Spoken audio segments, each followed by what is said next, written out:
ಕೆಲವು ದಿನದಿಂದ ಈ ರೀತಿ ಫೋಟೋ ಎಡಿಟಿಂಗ್ ಬಂದು ಫೇಸ್ಬುಕ್ ಹಾಗೆ ಇನ್ಸ್ಟಾಗ್ರಾಮ್ನಲ್ಲಿ ತುಂಬಾ ವೈರಲ್ ಆಗಿತ್ತು. ಇದು ಬಂದು ವೆಕ್ಟರ್ ಆರ್ಟ್ ರೀತಿ ಫೋಟೋ ಎಡಿಟಿಂಗ್. ತುಂಬ ಜನ ಸೆಲೆಬ್ರಿಟೀಸ್ಗಳು ಈ ರೀತಿ ಎಡಿಟ್ ಆಗಿರುವಂಥ ಫೋಟೋಸ್ಗಳನ್ನ ತಮ್ಮ ಪ್ರೊಫೈಲ್ಸ್ಗೆ ಆ್ಯಡ್ ಮಾಡ್ಕೊಳ್ತಿದ್ರು. ನೀವು ಕೂಡ ಇದೇ ರೀತಿ ನಿಮ್ಮ ಫೋಟೋಸ್ಗೆ ಎಡಿಟಿಂಗ್ನ ತುಂಬಾ ಸುಲಭವಾಗಿ ಮಾಡ್ಕೊಳ್ಬೋದು. ನಾನು Sandeep from S4OD YouTube channel.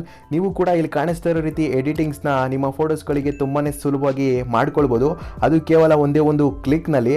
ಹಾಗಿದ್ರೆ ಈ ರೀತಿ ಫೋಟೋ ಎಡಿಟಿಂಗ್ನ ಮಾಡೋದಕ್ಕೆ ಯಾವ ಅಪ್ಲಿಕೇಶನ್ನ ಡೌನ್ಲೋಡ್ ಮಾಡ್ಕೊಳ್ಬೇಕು, ಹಾಗೆ ಆ ಅಪ್ಲಿಕೇಶನಲ್ಲಿ ಈ ರೀತಿ ಫೋಟೋ ಎಡಿಟಿಂಗ್ನ ಹೇಗೆ ಮಾಡ್ಕೊಳ್ಳೋದನ್ನ ಈ ವಿಡಿಯೋದಲ್ಲಿ ತಿಳಿಸ್ಕೊಡ್ತಾ ಇದ್ದೀನಿ.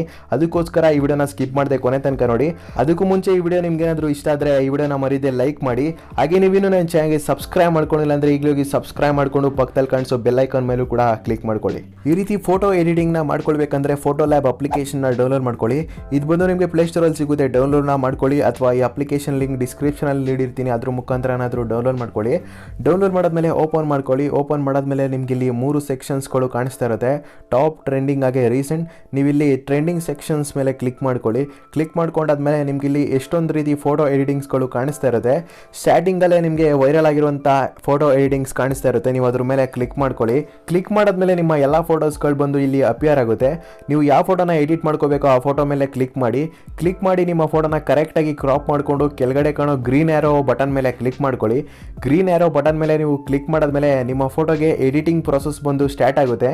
ನೀವೊಂದು 10 ಸೆಕೆಂಡ್ ಕಾಯಬೇಕಾಗುತ್ತೆ. ಎಡಿಟಿಂಗ್ ಪ್ರೋಸೆಸ್ ಬಂದು ಕಂಪ್ಲೀಟ್ ಆದಮೇಲೆ ಫೋಟೋ ಬಂದು ಪರ್ಫೆಕ್ಟಾಗಿ ವೆಕ್ಟರ್ ಆರ್ಟ್ ಡಿಸೈನಲ್ಲಿ ಎಡಿಟ್ ಆಗಿರುತ್ತೆ. ಅಕಸ್ಮಾತ್ ನಿಮ್ಮ ಫೋಟೋ ಏನಾದರೂ ಪರ್ಫೆಕ್ಟಾಗಿ ಎಡಿಟ್ ಆಗಿರಲಿಲ್ಲ ಅಂದರೆ ಮೇಲ್ಗಡೆ ಎರೇಸರ್ ಟೂಲ್ ಇರುತ್ತೆ, ಅದನ್ನು ಬಳಸ್ಕೊಂಡು ಬೇಡದಿರುವಂಥ ಫೋರ್ಗ್ರೌಂಡ್ ಆಗಿ ಬ್ಯಾಕ್ಗ್ರೌಂಡ್ನ ಎರೇಸ್ ಮಾಡ್ಕೊಳ್ಳಿ. ಅಥವಾ ಎಲ್ಲ ಕೂಡ ಪರ್ಫೆಕ್ಟ್ ಆಗಿದ್ದರೆ ಏನೂ ಕೂಡ ಚೇಂಜ್ ಮಾಡೋಕೆ ಹೋಗ್ಬಿಡಿ. ಸ್ಕ್ರೀನ್ಶಾಟ್ನ ತೆಗೆಯೋ ಮುಖಾಂತರ ಎಡಿಟ್ ಮಾಡಿರುವಂಥ ಫೋಟೋನ ನಿಮ್ಮ ಗ್ಯಾಲರಿಗೆ ಸೇವ್ ಮಾಡ್ಕೊಳ್ಳಿ. ಸ್ಕ್ರೀನ್ಶಾಟ್ನ ಎಂತಕ್ಕೆ ತೆಗೀರಿ ಅಂದರೆ ನೀವೇನಾದರೂ ಎಡಿಟ್ ಮಾಡಿರುವಂಥ ಫೋಟೋನ ಈ ಅಪ್ಲಿಕೇಶನ್ ಮುಖಾಂತರ ಸೇವ್ ಮಾಡಿಕೊಂಡ್ರೆ ವಾಟರ್ ಮಾರ್ಕ್ ಸೇರಿ ಸೇವ್ ಆಗುತ್ತೆ. ನಿಮ್ಗೇನಾದರೂ ವಾಟರ್ ಮಾರ್ಕ್ ಬೇಡ ಅಂದರೆ ಪ್ರೋ ವರ್ಷನ್ನ ಪರ್ಚೇಸ್ ಮಾಡಬೇಕಾಗುತ್ತೆ. ಅದಕ್ಕೋಸ್ಕರ ನೀವು ಸ್ಕ್ರೀನ್ಶಾಟ್ ತೆಗೆಯೋ ಮುಖಾಂತರ ನಿಮ್ಮ ಗ್ಯಾಲರಿಗೆ ಎಡಿಟ್ ಮಾಡಿರುವಂಥ ಫೋಟೋನ ಸೇವ್ ಮಾಡ್ಕೊಳ್ಳಿ. ತುಂಬಾನೇ ಸುಲಭವಾಗಿ ಈ ರೀತಿ ಫೋಟೋ ಎಡಿಟಿಂಗ್ನ ಫೋಟೋ ಲ್ಯಾಬ್ ಅಪ್ಲಿಕೇಶನ್ನ ಬಳಸ್ಕೊಂಡು ನೀವು ಕೂಡ ಎಡಿಟಿಂಗ್ನ ಮಾಡ್ಕೊಳ್ಳಿ. ಈ ವಿಡಿಯೋ ನಿಮ್ಗೆ ಏನಾದರೂ ಇಷ್ಟ ಆಗಿದ್ರೆ ಈ ವಿಡಿಯೋನ ಮರೀದೆ ಲೈಕ್ ಮಾಡಿ ಅಂತ ಹೇಳ್ತಾ ಈ ವಿಡಿಯೋನ ಇಲ್ಲಿಗೆ ಮುಗಿಸ್ತೀನಿ.